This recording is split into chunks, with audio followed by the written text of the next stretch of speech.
Now guys, so project number 2 हमारा जो कहता है वो क्या कहता है कि like a deploy single zone infrastructure, deploy web server in single zone. आपको एक वेब सर्वर बनाना है इन सिंगल जोन, एक ही जोन में बनाना है, सिंगल रीजन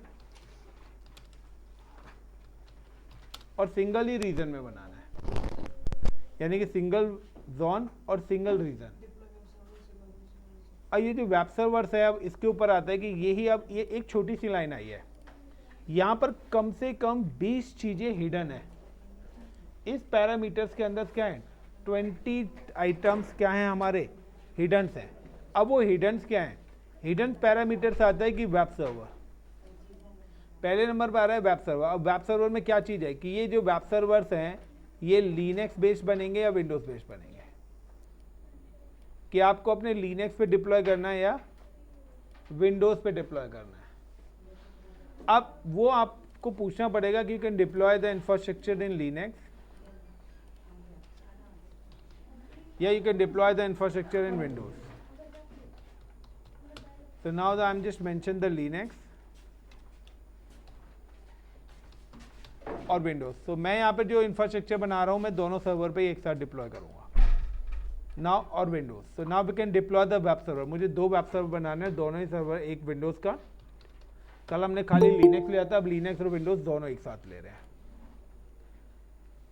सो बट यहाँ पर एक और चीज़ आ रही है कि आपको क्या बनाना है, आगे उन्होंने एक टर्म्स दे दी है, single zone and single region, कि आपको सिंगल जोन और सिंगल रीजन बनाना है।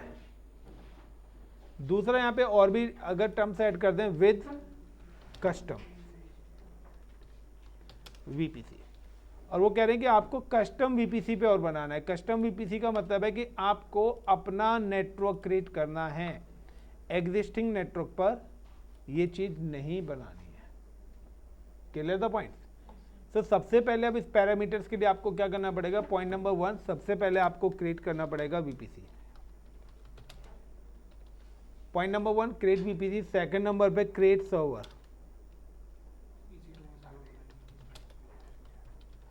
थर्ड नंबर पे डिप्लॉय वेबसाइट, जो भी आप वेबसाइट बनाएंगे उन सर्वर पे डिप्लॉय करेंगे वेबसाइट। एंड फोर्थ नंबर पे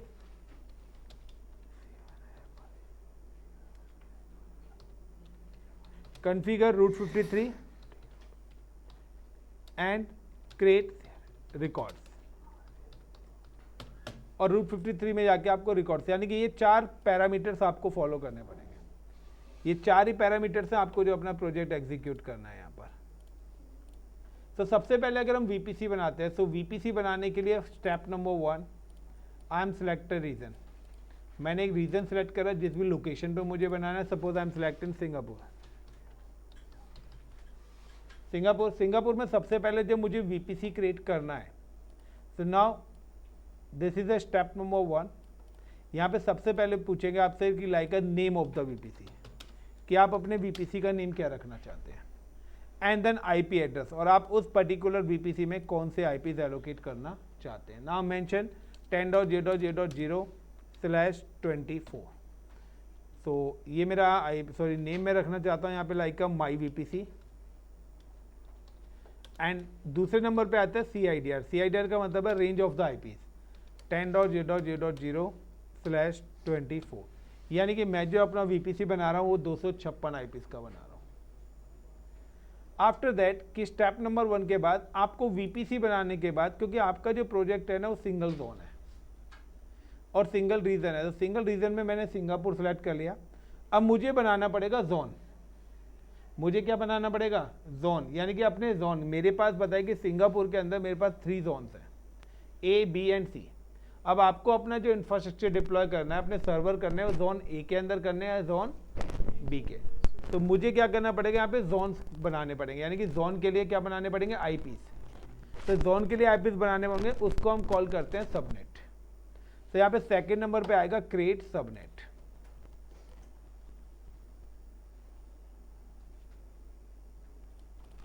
यानी कि स्टेप नंबर 1 जब भी आप वीपीसी बना रहे हैं तो पॉइंट नंबर 1 पे है create VPC, then create subnet.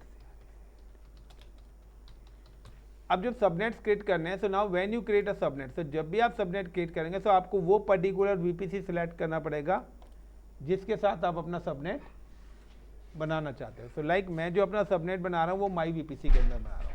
Subnet name, तो लाइक मैंने यहाँ पे सबनेट नेम दिया name of the subnet, so I give the name of the subnet is like SUB subnet 1 and give the public, और इसको मैंने नाम दे दिया public. CIDR, total number of IPs मेरे पास कितने हैं 256, 10.0.0.0/24। जितने आईपीज मैंने लिए थे सारे के सारे आईपीज मैंने इस पर्टिकुलर सबनेट को एलोकेट कर दिए, यानी कि मेरे पास सबनेट 2 अब नहीं बन सकता है। रीजन, क्योंकि मेरे पास 256 ही आईपी थे, 256 आईपी मैंने सबनेट 1 को दे दिए, तो मेरे पास अब आईपी नहीं बचे, और जब आईपी नहीं बचे तो मैं दूसरा सबनेट बना ही नहीं सकता। देन वो आपसे पूछेगा जोन, जब ये आपसे जोन पूछेगा तो नाउ सिलेक्ट जोन, आपको यहाँ पे जोन सेलेक्ट करना पड़ेगा, और मैं यहाँ पे जोन सेलेक्ट कर रहा हूँ A। यहाँ पे ऑटोमेटिकली लिस्ट ऑफ जोन आ जाएंगी, आपको किस पर्टिकुलर जोन में बनाना है। ये हो गया आपका। अब ये हो जाए विद कस्टम वीपीसी, यानी कि deploy web server in single zone, single region and custom VPC, with custom VPC and with internet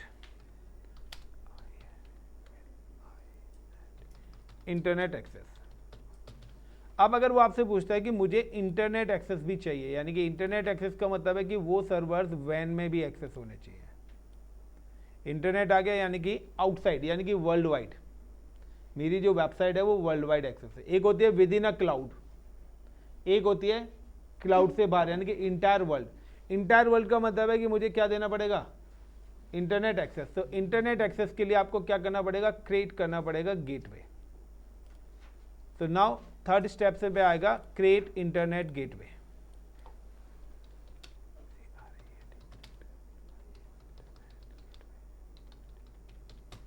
आपको इंटरनेट गेटवे बनाना पड़ेगा। इंटरनेट गेटवे जहां से क्लाउड के सर्वर्स की रिक्वेस्ट एग्जिट होगी, यानी कि क्लाउड से बाहर जाने का रास्ता। जैसे आपके घर पे वाईफाई लगा रहता है, इसी तरीके से यहाँ पर भी हम क्या बनाएंगे, एक गेटवे एग्जीक्यूट करेंगे। तो gateway is called, this is called a gateway. ये हमारा इंटरनेट गेटवे है, and the internet gateway is connected one side with the internet, जो कि आईएसपी में इंटरनेट गेटवे आपके आईएसपी में कनेक्टेड रहता है। एक तरफ आपके आईएसपी से कनेक्टेड होगा,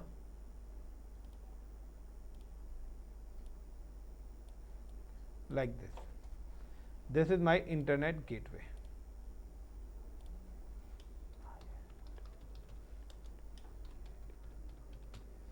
इज इट क्लियर। अब वो क्या कह रहा है कि अब जब ये तीनों चीजें हो गई, यानी कि सर्वर्स जो लगेंगे बनेंगे वो कहां पर कनेक्ट होंगे, वो हमारे सर्वर्स कनेक्ट होंगे सबनेट्स पर। यानी कि आप कोई भी सर्वर्स बनाएंगे तो वो सर्वर्स बनेंगे कहां पर, इस सबनेट पर। लेकिन देखिए इस सबनेट का और इंटरनेट गेटवे का कोई लिंक ही नहीं है। There is no connectivity between the subnets और इंटरनेट गेटवे, जबकि internet gateway is connected with the VPC. मेरा इंटरनेट गेटवे वीपीसी से कनेक्ट करना पड़ेगा। जब भी आप वीपीसी से बनाएंगे तो now you can connect the internet gateway with VPC, but internet gateway और सबनेट का आपस में कोई कनेक्टिविटी नहीं है, बीच में वो सिर्फ वीपीसी से कनेक्ट है, बट इन दोनों का आपस में कोई भी किसी भी टाइप का कनेक्शन स्टैब्लिश नहीं है। नाउ क्या आपको यहाँ पे क्या करना पड़ेगा, you can create, fourth number पे आपको करना पड़ेगा create route tables. Create route tables and add subnet 1 और इंटरनेट गेटवे।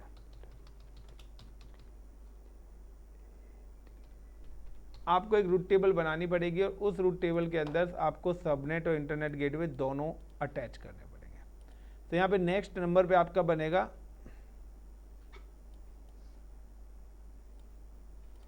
Root table. तो यहाँ पे हम क्या करेंगे, क्रिएट रूट टेबल। तो मैंने यहाँ पे दे दिया माई वीपीसीएस, तो यहाँ पे मैं नाम देता हूँ my route table, my public -RT route tables. और इसके अंदर मैं क्या करने वाला हूँ, ऐड करने वाला हूँ सबनेट 1 को एंड IG को, इंटरनेट गेटवे को। यानी कि आई एम जस्ट कनेक्ट, इसको इसके साथ कनेक्ट करूँगा,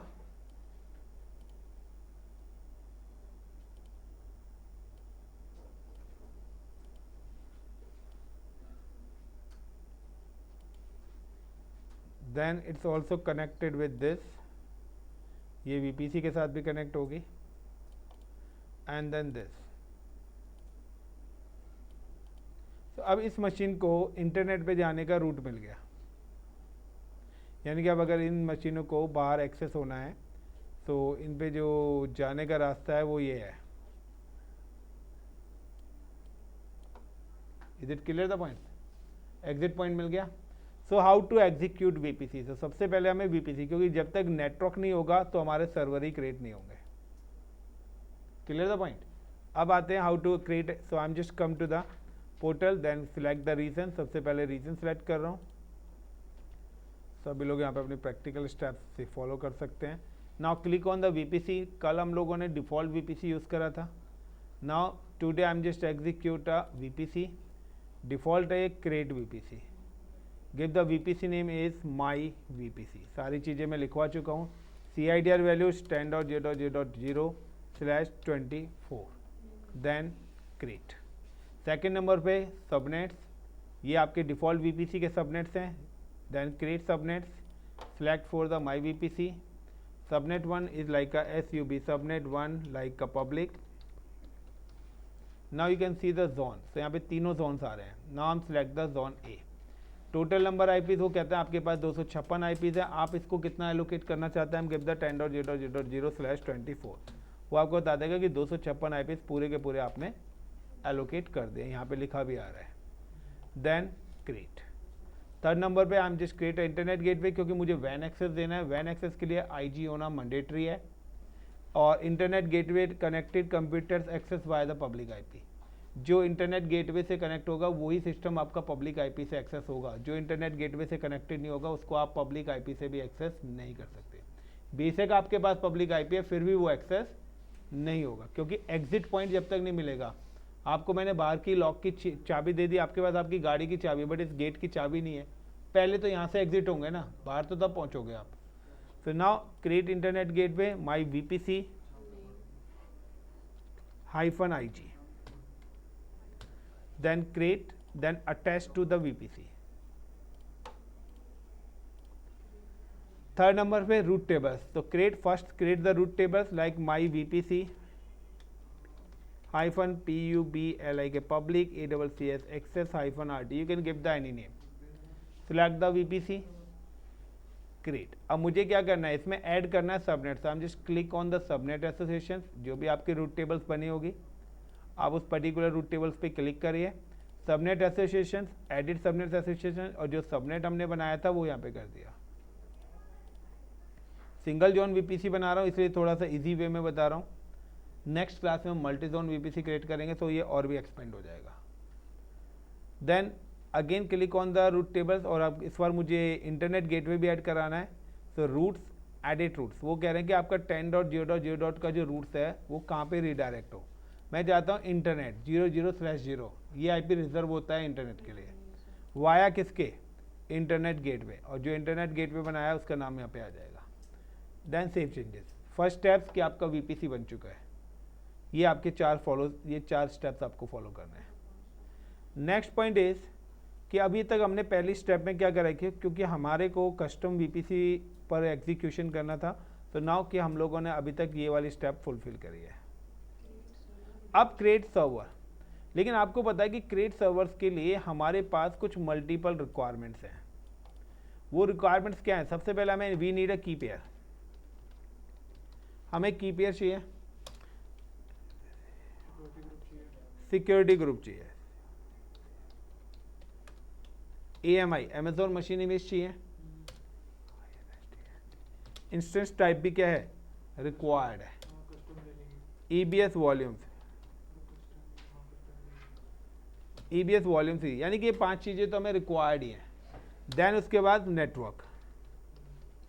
तो ये 6 चीज़ें होंगी तभी हमारा सर्वर क्रिएट होगा, अदरवाइज क्रिएट नहीं होगा. So now first of all I'm just come to the cloud portal again back to and then click on the EC2 क्योंकि आपको पता है कि हमारे जो भी सर्वर्स बनेंगे वो EC2 के अंदर बने. सबसे पहले I'm just create the security groups. मुझे बनाना है वेबसाइट डिप्लॉय करनी है लिनक्स और विंडोज़ पर. देयर द टू पैटर्न्स कि या तो आप दोनों का एक ही सिक्योरिटी ग्रुप बना लो या आप अलग अलग. बेटर चॉइस ये है कि आप अलग अलग बनाइए. हो सकता है आगे चल के कुछ मॉडिफिकेशंस करनी पड़े. यस या नो. सो सेपरेट सेपरेट बना के चलना है. बट मैं यहाँ पर एक ही बना रहा हूँ. Create security group, give the name is like web SERVER server -SG1 allow protocols. अब आप मेरी वेबसाइट जो एक्सेस होती है वो HTTP के थ्रू होती है, यानी कि वेब सर्वर HTTP. लिनक्स का जो कंसोल होता है वो SSH प्रोटोकॉल से एक्सेस होता है. विंडोज़ का कंसोल्स RDP प्रोटोकॉल्स के through access. So now I am allowed this 3 protocols. But another important part VPC कि आप जो ये प्रोटोकॉल्स अलाउड करना चाहते हैं किस नेटवर्क पे करना चाहते हैं, डिफ़ॉल्ट पे या कस्टम पे. तो हमारा जो प्रोजेक्ट है वो कस्टम बेस्ड है. तो यहाँ पर आपको कस्टम VPC सिलेक्ट करना पड़ेगा. जरूरी नहीं है. HTTPS के लिए सिक्योर वेबसाइट्स के लिए. HTTPS के लिए हमें पहले सर्टिफिकेट मैनेजर सर्विस पढ़नी पड़ेगी आप लोगों को. सो लाइक अब मैं आ गया यहाँ पे कि हमने अपना VPC, तो ये VPC आपको तभी शो होगा जब ये बना होगा, अदरवाइज ये आपको विजिबल नहीं होगा. और अगर आपने सिंगापुर में VPC बनाया है तो मुंबई में नहीं दिखाई देगा. जैसा रीजन स्पेसिफिक, जिस रीजन में बना रहे हो उसी रीजन में ही वो शो करेगा आपको. Then inbound rules. तो हमें जो प्रोटोकॉल्स अलाउड कराने हैं 3 प्रोटोकॉल्स कराने हैं, like SSH for Linux, RDP for Windows and HTTP for website. अगर आपको नहीं पता कि क्या चीज़ करानी है तो you can allowed the all traffic. But real time scenarios में हम कभी भी ऑल ट्रैफिक नहीं करते हैं. तो इसमें थोड़ी करेंगे फिर हम, मतलब अभी तो फिलहाल मैं बताने के लिए कर रहा हूँ ना. तो आपको डेडिकेटेड नेटवर्क लेना है, बट मैं यहाँ पे IPv4 IPv6 पे भी कर रहा हूँ. अगर मैंने ऑल ट्रैफिक कर दिया तो मुझे ऊपर वाले रोल बनाने की कोई ज़रूरत नहीं है. बट ये आपको बताने के लिए कि आपको नहीं पता कि किस प्रोजेक्ट को करने के लिए कौन से प्रोटोकॉल्स हैं. बट नाउ कि इफ़ यू कैन डिप्लॉय तो आपको पता होना चाहिए कि जो काम आप कर सर्वर पे करना चाह रहे हैं उससे रिलेटेड कौन से प्रोटोकॉल्स और पोर्ट नंबर्स मुझे रिक्वायर्ड हैं. अगर आप नहीं करेंगे तो वो चीज़ें एग्जीक्यूशन नहीं होगी. फिलहाल मैं यहाँ पे क्या करता हूँ, मैं यहाँ पर इन 2 को ना डिलीट कर देता हूँ. फिलहाल मैंने ये 3 कर दिए और वो भी IPv4 पर करें. Clear the point. Now create security group. अब इससे होगा क्या कि जहाँ पर IPv4 होगा ये सिर्फ वहीं पर ही एक्सेस हो गया. जिस जगह भी IPv6 चल रहा होगा वहाँ पर ही access. Now the next point is key pair. So I am just click. तो जैसे आपको फिर IP भी मेंशन करनी पड़ेगी. तो IP में वो पर्टिकुलर उसी लोकेशन पर ही एक्सेस होगा. So I am just click on the key pair. तो कल मैंने की बनाई थी वेब सर्वर की, तो मैं इसी की को यूज़ कर लेता हूँ. ये बनाई थी ना आपने, तो नहीं बनाई ना की. So I am using the web server key. आप देख सकते हैं कि इसकी जो की है ये मेरे पास मेरे सिस्टम में पड़ी भी होगी. वेब सर्वर की .pym इसकी प्राइवेट की बनी हुई है. तो मैं दोबारा से क्रिएट नहीं कर रहा, प्रीवियस वीडियो में देख सकते हैं. Now I am just click instances. Now कि अब मेरी रिक्वायरमेंट 2 सर्वर्स के, तो I am created 2 server. But एक चीज़ ध्यान रखना आप यहाँ पे, इंपॉर्टेंट पार्ट कि यहाँ पर टोटल हमारे पास क्या है, 256 IPs हमने एलोकेट करे थे. 256. इन 256 IPs में से AWS रिजर्व 5 IPs. यहाँ पर आपके 5 IPs AWS क्या कर लेता है, रिजर्व कर लेता है. रिजर्व क्यों करता है? रिजर्व करने का रीज़न है कि वो जो 5 IPs रिजर्व कर रहा है, वो 5 IPs रिजर्व जो कर रहे हैं वो कौन से वाले IPs हैं, जिसमें सबसे पहला होता है नेटवर्क IP. एक वो नेटवर्क IP रिजर्व करेगा, यानी कि आपके पास 55 IP हो गए. तो नेटवर्क IP कौन सा होगा, जो भी फर्स्ट IP होगा आपके ग्रुप का, यानी कि 10.0.0.0 वाला. तो 10.0.0 से स्टार्ट हो रहा है, /24 है, वो 10.0.0.255 पे ख़त्म हो जाएगा. दूसरा IP वो रिजर्व करेगा गेटवे के लिए, यानी कि 10.0.0.1. तीसरा IP वो करेगा DNS अल्टरनेट, यानी प्रीफर्ड DNS और अल्टरनेट DNS के लिए. दोनों चीज़ मैंने आज ही MCS में बताई है. और फोर्थ वो आपका रिजर्व करेगा ब्रॉडकास्ट के लिए. तो ये 5 IPs वो हर सबनेट में से, अगर आपने 4 सबनेट्स बनाए तो चारों सबनेट्स में से 5-5 IPs रिजर्व होंगे. तो नाउ कि आपको जो अवेलेबल IPs मिलेंगे वो मिलेंगे आपको 251. यानी कि आप सिर्फ इतने ही सर्वर्स कनेक्ट कर सकते हैं, इससे ज़्यादा सर्वर्स आप नहीं बना सकते हो इस नेटवर्क पर। नाउ यू कैन सी कि अगर आप अपने VPC में जाके चेक करेंगे और if you can click on the subnet, so आप यहाँ पे इसको इस तरीके से करेंगे, सो आपके पास यहाँ पे आ जाएंगे 251 IPs। उन्होंने 240/20 दे रखा है, तो 20 पे 4096 आता है, 5 IP से रिजर्व हो गए। ये सारे IP के कॉन्सेप्ट आप सब लोगों ने पढ़े हुए हैं। Now the next point is how to deploy server. तो अब डिप्लॉय सर्वर करना है, तो डिप्लॉय सर्वर के लिए सबसे पहले आई am just click on instances, launch instances, give the name is Linux web server,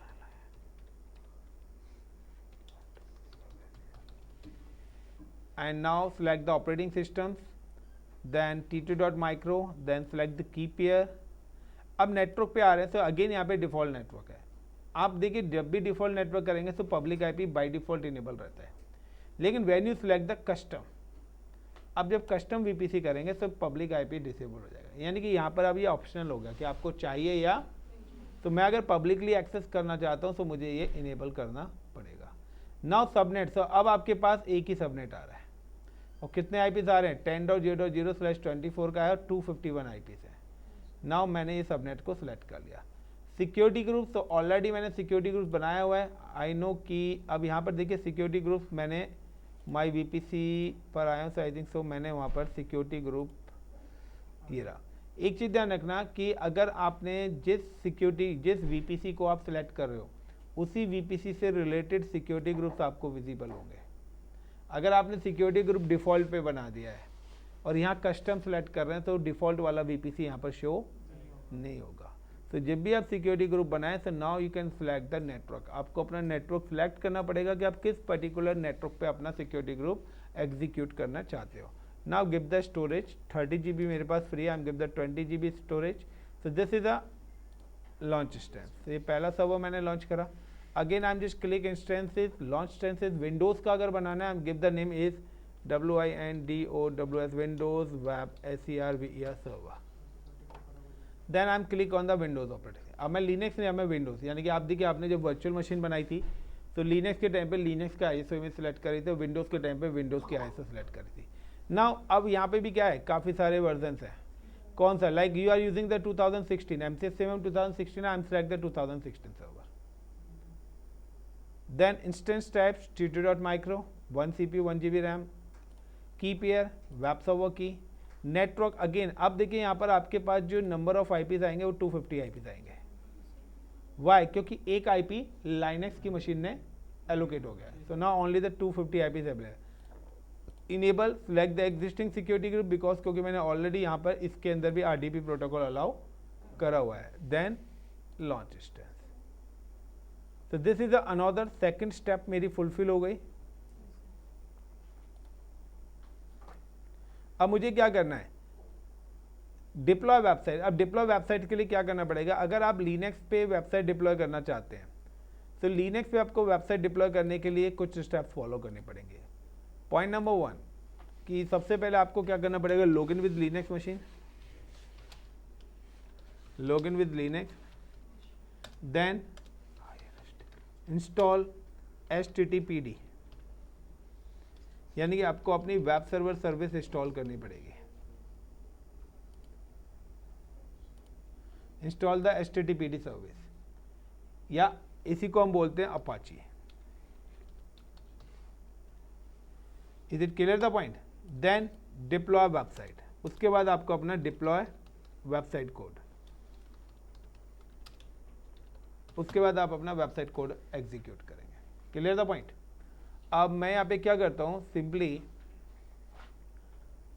click refresh,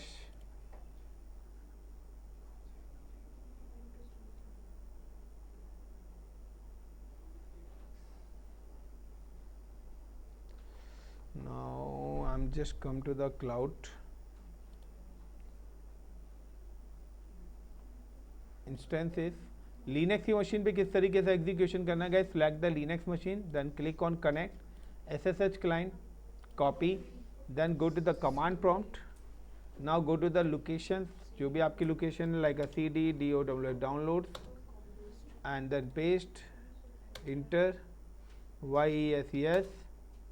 now go to the admin user, so sudo sudo su- आपको मैंने बताया हुआ है, वरना कल मैंने लिनक्स की वीडियो शेयर करी है ग्रुप में, आप उस वीडियो को देख लो, वहाँ पे बताया हुआ है कि ये जो डॉलर साइन आ रहा है, ये जो IP लिखा आ रहा है, ये आगे EC2 यूज़र आ रहा है, ये सारी चीज़ें क्या हैं, ये सारी चीज़ें उस वीडियो में मैंने आपको बताए हुए हैं, जो कल मैंने लिनक्स का फर्स्ट लेक्चर लिया है। किसी को भी लिनक्स का बैच ज्वाइन करना है, इट्स इन 3:30 टाइमिंग है उसका। सो मैंने लिंक भी शेयर करा था इसी ग्रुप में। नाउ एडमिन यूज़र पे आ गया, नाउ इंस्टॉल, कि मुझे अब यहाँ पे इंस्टॉलेशन करनी है। तो सिंपल सा है कि मुझे इंस्टॉलेशन करने से हम type the yum install install httpd -y. So install the web server service. After that web server service के बाद हम just create the website. तो वही कल वाली स्टेप फॉलो हो रही हैं जो कल वाली लैब में करी थी। आप चाहें तो आपके पास अगर बना हुआ कोड है तो आप वो भी अपलोड कर सकते हैं, बट मैं फिलहाल वो स्टेप आपको नहीं करा रहा, वो उसमें और भी 10 स्टेप आपकी बढ़ जाएंगी। पहले आप इतना करिए, then move to existing code, कि आपको गिट से कोड उठाना है। तो अगर डेवऑप्स के केस में जाएंगे तो हम गिट से अपना कोड उठाएंगे, या आपको अपने फिजिकल सिस्टम से लिनक्स पे कोड लेना है, तो आपका कोड किस जगह से, वहाँ से आप किस तरीके से फैच करेंगे, वो सारी चीज़ें आगे की बात है। नाउ अब TOUCH touch INDEX index.html, then VIM index.html, I4 insert WELCOME welcome to LINUS Linux web server server 1. Now escape :WQ, then MV move। ये कमांड भी मैंने बताई हुई है कल वाले लिनक्स की लैब में कि मूव हम किस तरीके से करते हैं। तो मूव करना है, give the name of the file index.html, और किस लोकेशन पे, var www and html location पे। Then SYSTEM system CTL RESTART restart HTTPD। So restart कर दिया, या आप यहाँ पे रीस्टार्ट करने से पहले आप यहाँ पे इनेबल और स्टार्ट भी कर सकते हैं। दोनों में क्या फ़र्क है एक्चुअली, कि अगर आप डायरेक्ट रिस्टार्ट कर देंगे, इनेबल कमांड नहीं चलाएंगे, तो आपकी मशीन जैसे सेट डाउन होगी दोबारा ऑन होगी तो ये सर्विस को स्टॉप कर देगी। इसलिए मैंने इनेबल और स्टार्ट कमांड चलाई है कि मेरी मशीन कभी भी सेट डाउन होकर दोबारा से ऑन होती है तो सर्विस भी अपने आप रिस्टार्ट हो जाए, बार बार मुझे करने की ज़रूरत ना पड़े। इसलिए मैंने इनेबल और स्टार्ट कमांड चलाई है कि वो ऑटोमेटिकली क्या हो जाए, कॉन्फ़िगर हो जाए। तो this is a first server, Linux का सर्वर मेरा रेडी टू यूज़ हो चुका है guys. If you can see कि अगर आप चेक करना चाहते हैं, you can just copy and come to the incognito windows and paste enter. तो यहाँ पर आप देखेंगे कि जो मैंने वहाँ पे वेबसाइट लिखी है वही वेबसाइट आपके पास यहाँ पर आएगी। नाउ सेम एज कि अगर मुझे विंडोज़ का सर्वर एग्जीक्यूट करना है तो विंडोज़ पे यूज़र फ्रेंडली हो, तो लाइक विंडोज़ को लॉगिन करने का जो पैटर्न है वो अलग है थोड़ा। पहले मैंने कनेक्ट करा, then click on the RDP client. जब RDP क्लाइंट करा तो this is IP address, public IP आप यहाँ से भी लेते हैं दूसरी जगह से भी। आपने RDP पे क्लिक करा, copy this IP and open the remote desktop. Windows की मशीन को आपको remote desktop connection software install करना पड़ेगा, और जो इनबिल्ट विंडोज़ में होता भी है। And now paste, then click on connect. It's as the user name. सो मेरा जो यूज़र नेम है वो क्या है, एडमिनिस्ट्रेटर है, ADMINISTRATOR। समटाइम्स अगर आपका इस वाले पैटर्न से नहीं लेता है, जो कि आपका इशू आएगा ही आएगा जब आप फर्स्ट टाइम एक्सेस करेंगे, तो यहाँ पे नीचे एक ऑप्शन आता है मोर का, मोर में जाके अदर यूज़र पे जाके आप ये वाला प्रोसेस करना। देन पासवर्ड, सो पासवर्ड कहाँ से मिलेगा, so give the gate password. आप हम just click the gate password, is आज के अपलोड योर प्राइवेट की। जो मेरी की डाउनलोड हुई थी की पेयर बनाते वक्त, उस पर्टिकुलर की को मुझे अपलोड करना पड़ेगा, वेब सर्वर की। Then decrypt, this is my password. I'm copy this password and paste for this location. And now okay. So this is my Windows machine. ये मेरी Windows की मशीन है जो एक्सेस होके आई है। So Linux की machine मैंने एक्सेस कर लिया और Windows की मशीन को भी मैंने यहाँ पर एक्सेस कर लिया। सेम ही पैटर्न है जो आप वर्चुअल मशीन पे जैसे करते हैं वही सारा है। अब इससे आगे आपको इस पर DC बनाना है, ADC बनाना है, DNS बनाना है, CDC बनाना है, आप जो मर्जी बनाइए। वही MCSA वाले सारी लैब आप इस मशीन पे कर सकते हो। वहाँ पर हमने क्या करा था, वहाँ पर हमने जो सर्वर लिया था वो वर्चुअलाइजेशन के थ्रू ले रहे थे, Hyper-V पे बना रहे थे। तो यहाँ पर लेयर जो है वो वर्चुअलाइजेशन टेक्नोलॉजी पढ़ रहे थे हम। अगर मैं डायरेक्ट मशीन पे करता तो वो मेरा ऑन प्रेमाइस हो जाता, फिजिकल सर्वर। बट यहाँ पर मैंने क्या करा, इस बार मशीन क्लाउड पे ली है, तो यहाँ पे सारी रिसोर्स किसकी यूज़ हो रही हैं, क्लाउड की। अब मुझे यहाँ पे क्या करना है ना, डिप्लॉय द वेबसाइट। अब मुझे विंडोज़ पर भी वेबसाइट डिप्लॉय करनी है, सो विंडोज़ पर वेबसाइट डिप्लॉय करने के लिए सेम वही प्रोसेस है, लॉगिन विद विंडोज़ मशीन, और यहाँ पे भी क्या करना पड़ेगा, इंस्टॉल IIS। यहाँ पे जो वेब सर्वर सर्विस का नाम है वो है IIS, इंटरनेट इंफॉर्मेशन सर्विस। तो जिस तरीके से हम DNS इंस्टॉल कर रहे थे, जिस तरीके से हम एक्टिव डायरेक्टरी इंस्टॉल कर, उसी के नीचे आप देखेंगे तो IIS का ऑप्शन भी आता है। अब मुझे अगर ऑन प्रीमाइस में बनाना है IIS सर्वर, तो मैं क्या करूँगा, वहाँ से जाके कर दूंगा, तो मेरे फिजिकल पे है। अब मैं क्लाउड पे कर रहा हूँ, तो क्लाउड पे मेरा क्या लाइव एक्सेस हो जाएगा। तो that's why I am just come to here. अब आप क्या करते थे, क्लिक ऑन सर्वर मैनेजर, वहाँ पर भी आप MCS से हम लोग पढ़ रहे हैं, तो वहाँ पर भी क्या, you can click the server manager. Server manager आने के बाद click on the add roles and features, वही पूरा स्टेप्स है। आपको यहाँ पे पहले एक लोकल सर्वर है, कंप्यूटर नेम चेंज करना है, वर्क ग्रुप आ रहा है, वही सारे इट मिरर कॉपी, कोई भी चेंजेस नहीं है, इट्स अ मिरर कॉपी। आप चाहे अपनी लैब यहाँ पे करिए, चाहे आप अपनी लैब हाइपर-वी में करिए, चाहे VMware पे करिए, नाउ कि आप सर्वर कहाँ से ले रहे हैं वो मैटर करता है।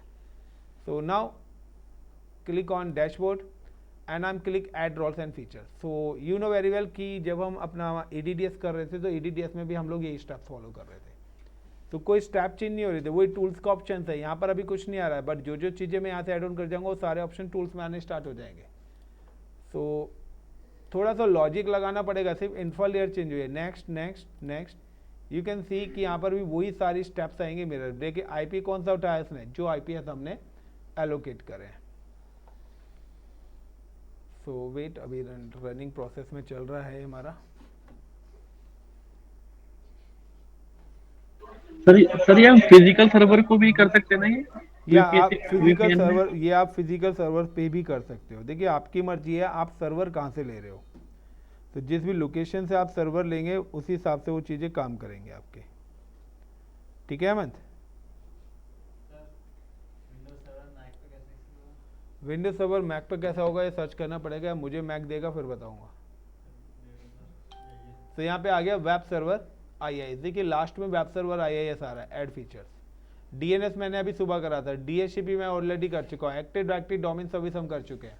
हाइपर-वी अगर मेरा फिजिकल होता तो मैं हाइपर-वी सर्वर बनाता, खुद का प्राइवेट क्लाउड बनाता। तो ये सारे ऑप्शन यहाँ पर हैं, लाइक नेक्स्ट नेक्स्ट नेक्स्ट और इंस्टॉल। अब मेरे पास कोई वेबसाइट का कोड है, तो सेम यहाँ पर भी या तो आप index.html की फाइल बना लो, बट मैं कह रहा हूँ कि मेरे पास एक वेबसाइट बनी हुई है। नाउ यू कैन सी कि मेरे पास एक वेबसाइट का कोड, यहाँ पर ये वेबसाइट पड़ी हुई है। मैं चाहता हूँ कि ये वेबसाइट मेरी पब्लिश हो, डेवलपर से मैंने अपनी वेबसाइट बनाई है, वेबसाइट का कोड मेरे पास पड़ा हुआ है, किसी ने HTML front end back and करके अपनी वेबसाइट बनवाई हुई है। अब मैं चाहता हूँ कि पर्टिकुलर ये वेबसाइट हो, बट व्हेन यू इंस्टॉल, कि जब भी आप यहाँ पे विंडोज़ पे इंस्टॉलेशन करेंगे, तो इंस्टॉलेशन के टाइम पे ये एक लोकेशन क्रिएट करेगा इन अ C ड्राइव। तो जैसे वहाँ पर आपकी /var के अंदर www.html आती है, यहाँ पर जो है C ड्राइव के अंदर inetpub नाम से एक लोकेशन क्रिएट होगी। inetpub यानी कि ये आपके वेब सर्वर की लोकेशन है। वहाँ पर आप क्या कर रहे थे, मूव कर रहे थे, यहाँ पर आपको अपना वेबसाइट का कोड लिखना पड़ेगा। तो नाउ inetpub, इसके अंदर जब मेरी इंस्टॉलेशन हो जाएगी तो यहाँ पर आपके अंदर www रूट का ऑप्शन आएगा। तो नाउ क्या मुझे अगर अपनी वेबसाइट करनी है, तो वेबसाइट से पहले आप लोग पहले चेक करके बताइए कि अभी आपके पास कोई वेबसाइट ओपन हो रही है इस IP से। चेक करिएगा इस, अभी आपके पास कोई वेबसाइट ओपन हो रही है। This is IP address 54.169.105.44 54.169.105.44।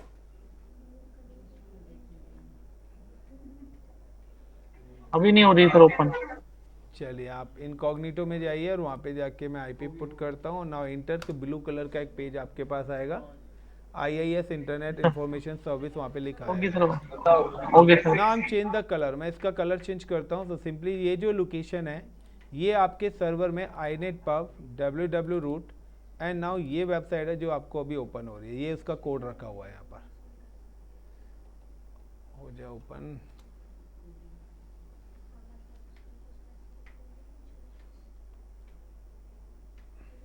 नाम चेंज द कलर, आप लोग रिफ्रेश करिए।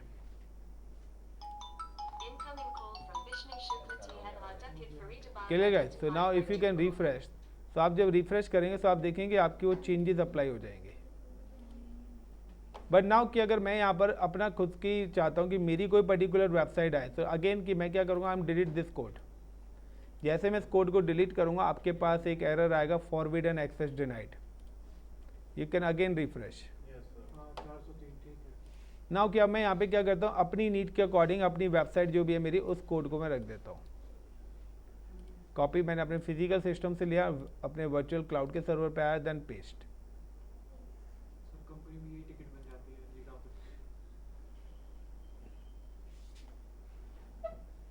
इसी को सही करते हैं फिर।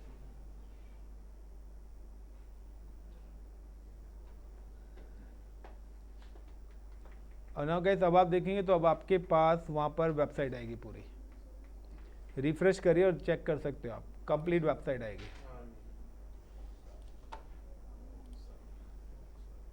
Got it. तो ये वेबसाइट थी वो जो बनी हुई थी। नाउ क्या अब आपको इसको नाम से एक्सेस करना है। अब नाम से एक्सेस करना है तो अगेन वही स्टेप्स, रूट 53 फिर उसमें डोमेन जो प्रीवियस वाला लेक्चर मैंने बताया था कि आपको डोमेन बाय करना पड़ेगा। डोमेन बाय को रूट 53 के अंदर वो कराना पड़ेगा रजिस्टर्ड। दैन नेम सर्वर्स आपको अपडेट करने पड़ेंगे। नेम सर्वर अपडेट करने के बाद you can create the host record. तो अब आपके पास 2 मशीन्स हैं, तो लिनक्स को आप कर दीजिए लाइक uk.iccpinfotech.com, और उसको मैं कर देता हूँ लाइक us.iccpinfotech.com। तो दोनों के सब डोमेन है, या आप अपना नाम देके अपना डोमेन का नाम डाल दो, या www करके। तो आप किस नाम से एक्सेस कराना चाहते हैं उस नाम से मैपिंग कर सकते हैं।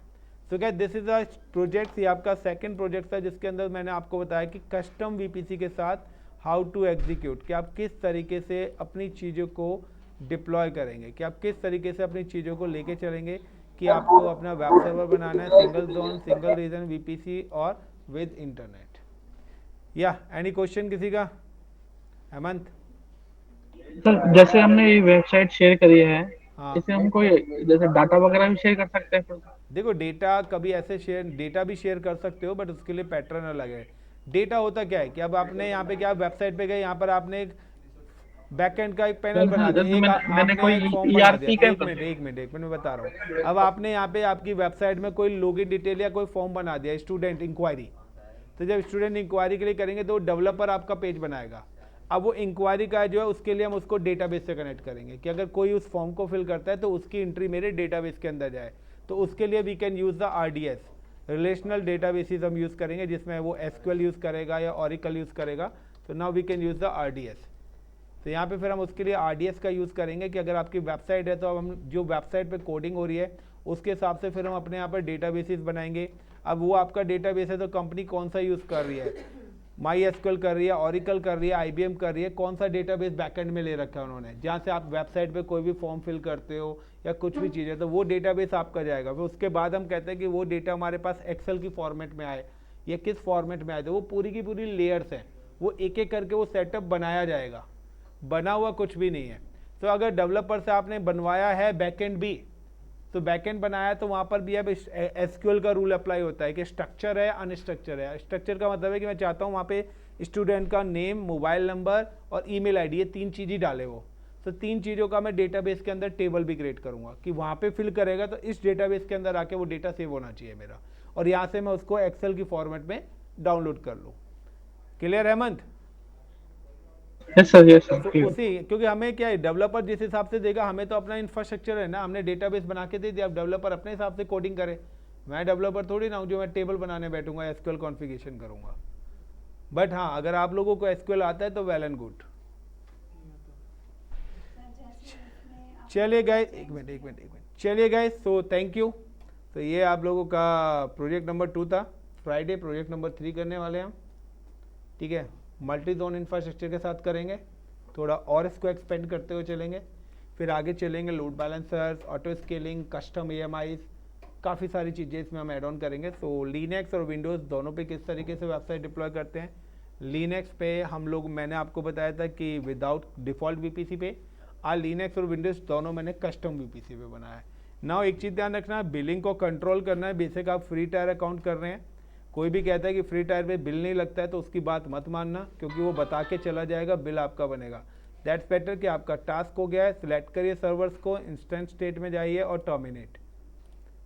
जब आपकी मशीन, यानी कि अगर VPC से कोई भी चीज़ कनेक्टेड होगी तो VPC आपका डिलीट नहीं होगा। तो वीपीसी आपका तब डिलीट होगा जब आपका सर्वर्स प्रॉपर तरीके से डिलीट होने चाहिए और यहाँ पे एनआईसी आ रहा होगा, नेटवर्क इंटरफेस कार्ड, जिसको हम बोलते हैं लैन कार्ड। ये लैन कार्ड भी आपके वीपीसी से अटैच नहीं होने चाहिए।